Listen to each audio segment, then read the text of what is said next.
જો તમે કપાસની ખેતી કરતા હોય તો કપાસની ખેતીમાં ધ્યાનમાં રાખવા જેવી બાબત કઈ છે શરૂઆતમાં?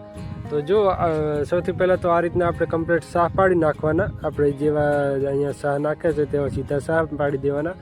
અને પછી જ્યારે આપણે જે સારો પાડ્યો કપાસ સોંપવા માટેનો, જો આ રીતનો કંઈક તેનો ટાર હશે તો તેને વચ્ચોવચ્ચ આપણે કપાસ સોંપવાનો. ત્યાં તો વધારે ઉપર અને ત્યાં તો વધારે નીચે, કેમ કે વધારે જો ઉપર આપણે કપાસ સોંપશું તો ત્યાં પાણીનો ભેજ નહીં પહોંચે, અને વધારે નીચે સોંપશું તો ત્યાં પાણીમાં તેનું બીજ દટાઈ જશે. તો તેને વચ્ચોવચ્ચ જે ઢાર હોય કપાસના સારાનો, તેની વચ્ચોવચ્ચ આપણે કપાસ સોંપવાનો. બીજી ધ્યાનમાં રાખવા જેવી બાબત એ છે કે જો કપાસ આપણે સોંપતા હોય જૂન મહિનામાં, ત્યારે ગરમી અને પવન થોડો વધારે હશે, જેના લીધે ભેજ પણ ઝડપથી સુકાઈ જતો હશે. એક પાણીના વચ્ચે 1-2 દાડાનો ગેપ રાખી અને તરત બીજું પાણી કપાસમાં આપી દેવાનું, જેના લીધે ભેજ જળવાઈ રહે અને કપાસનું બીજ પણ જલ્દીથી ગ્રો થઈ જાય, તેને મુશ્કેલ ના પડે.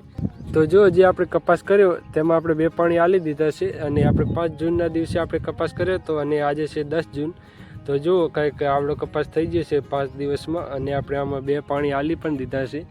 તો કપાસ થોડો મોટો થઈ જાય ત્યાં સુધી આવી રીતના પાણી આપતું રહેવું પડે, તો જ કપાસનો વિકાસ સારો થાય.